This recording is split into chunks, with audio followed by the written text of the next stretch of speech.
kartulim, and they have the jumping legs. Uknafav chayfen esrubai, and they have the wings that cover the majority of the body.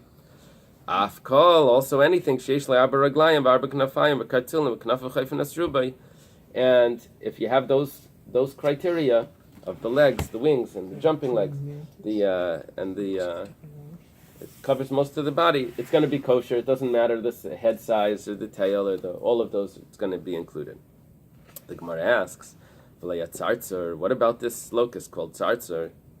Hazeh, yesh le'arba raglayim v'dal knafayim v'kartulim v'knafav chayfen esrubai yachal yeh mutter. Maybe a tzartzar is going to be mutter. Somehow the Gemara knows that tzartzar is not mutter. It's a non-kosher grasshopper. The Gemara says Tamalei Mar Chagav. The last one it says is called Chagav. Over here we said that it was the white locust. Sheshmai Chagav.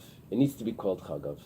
Ishmai Chagav. Maybe if its name is Chagav, Yachaleim by Kala Simanim Halalim. Maybe it would be good enough. Just the name Chagav. It doesn't need all the signs. So Talmud Leimer Lemineo. No, it doesn't need the Lemineo. Achi by Kala Simanim Halalim. It needs to have all of the signs, and it needs to be called Chagav. Well, how is all of these called Chagav? Only the last one's called Chagav. The first one's called Arba, and then Salam and Chargal. Well, turns out that in the Torah's time, they were all called Chagav as well. They have these detailed names, but they were all called Chagav. Well, the Chagav is the long-headed one. Probably a praying mantis. That's what it looks like.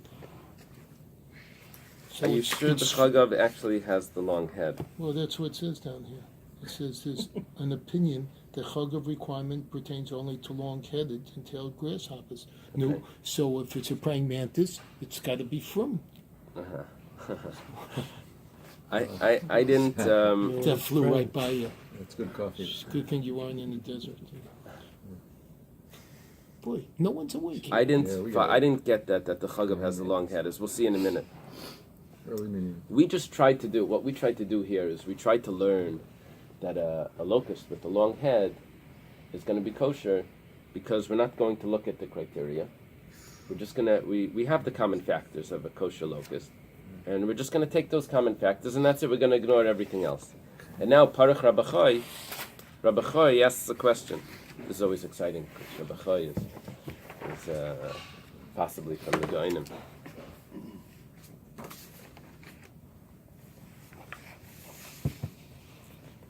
I don't think you're going to find it. Okay. There's a Gemara in Ksubas where it says Parach Rabbi. And Taisva says that Rabbi was not one of the Amirayim. He's one of the Goinim. Rabbi Goin wrote the Shiltes. It's called Shiltes to Rabbi. And somehow it got put in the Gemara because they were learning. The Goinim lived in that time. Some of those notes got put into the text.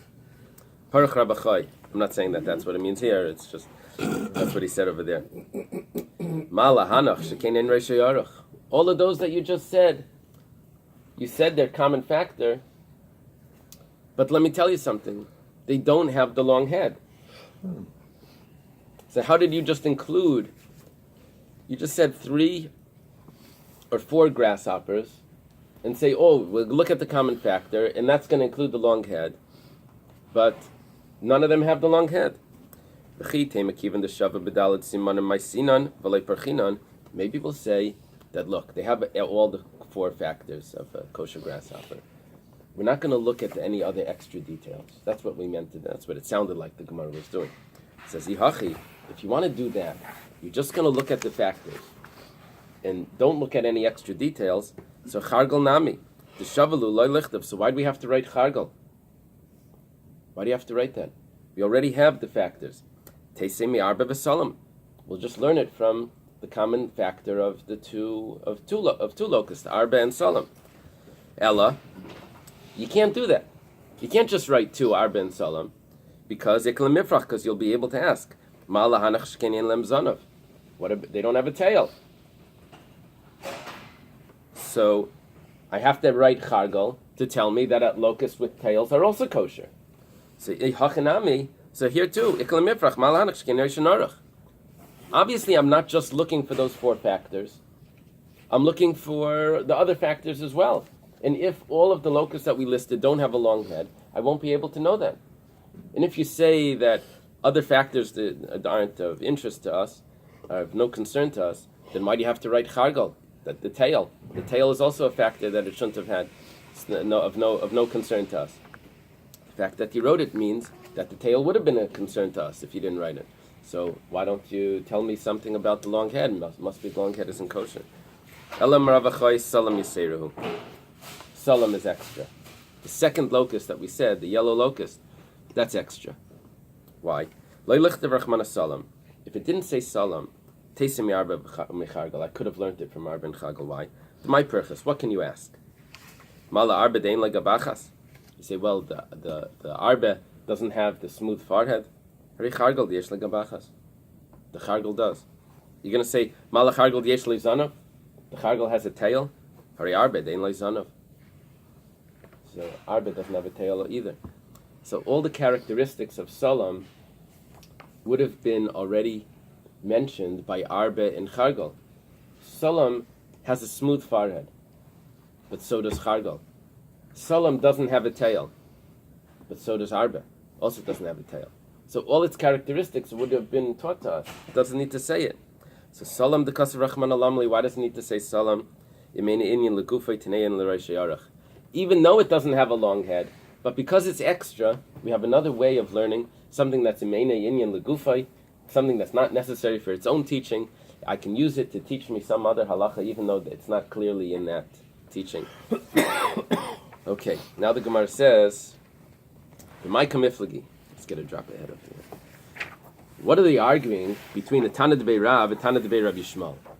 He said that there's a Tana Debei Rav. They just gave me a list of grasshoppers. It didn't tell me the klal prat. And I have the Tana Debei Rabbi Yishmael. It says B'reish Yarach Kamiflig. They're actually arguing about this discussion. A grasshopper with a long head. According to Tana Debei Rabbi Yishmael, it's going to be mutter. And according to the Tana Debei Rav, the first Bais, it's going to be also. Tana Debei Rav Savar Asher Kra'ayim is klal. They say a grasshopper that has these legs, that's a general rule. Then it gives me the names Arbe, Salam, Chargal, Chagav, Lemineo. Even to its kind, all of that, that's all prat. That's all the detail. So what am I left with? Klal prat. I have a generalization and a detail. Ein bechlal al masha befrat. Once you tell me the details, I lose the generalization. Demine in, delav demine loy. Only what it's teaching me, only what it tells me in the details. If it's not now, so why do you need the generalization? The mineo also, and its family is specific. So why did it tell me a generalization? Well, it's coming to include something. It needs to be similar to it in from all sides. But the word mineo sounds like a...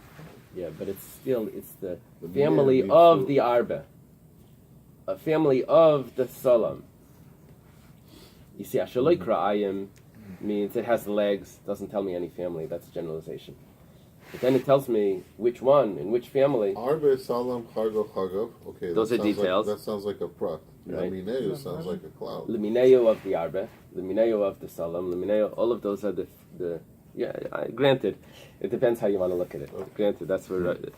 Tana Debei Rabbi Yishmael, you see, we discussed the Tana Debei Rabbi Yishmael first, so that's why the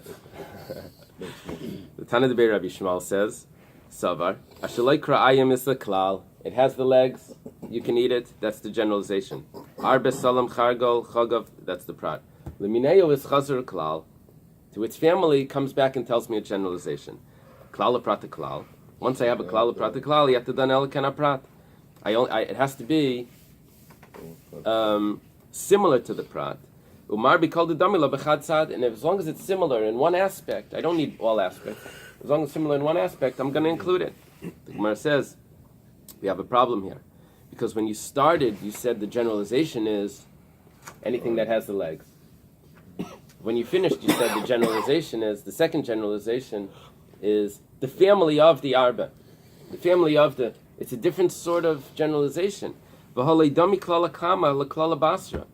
first generalization is very different than the last generalization. So what?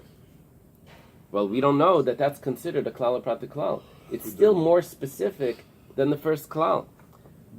Klal kama shaleikra yamam rachmana di'isleachol bless leisechol klal basra d'shava bar b'simanim. The klal basra tells me that it still needs to be have those 4 signs. The Gemara answers Tana d'ber b'shmal b'klal yoprati ki agav nadoin. Tana d'ber b'shmal holds that this is a type of klal prat that you can learn from. Udamrina nami ba'alma, and whenever we say in the Gemara, the doyen, Tana d'ber Rabbi Shmuel b'klal yoprati ki agavna. Whenever we say that the Tana d'ber Shmuel will use a klal prat similar to this, mihacha. It's from this that we know then. Okay, what comes out is that the Tana d'ber Rabbi Shmuel holds that it doesn't need to be as similar to the Has to be specific. generalization of the same topic. So therefore, the one with the long head will be included, but not according to Tana d'ber Rav. Okay. Shekayach. How do you know Hagel doesn't do Shkita? Hayat. Well, listen, because he says it doesn't do Shkita, that's what's on.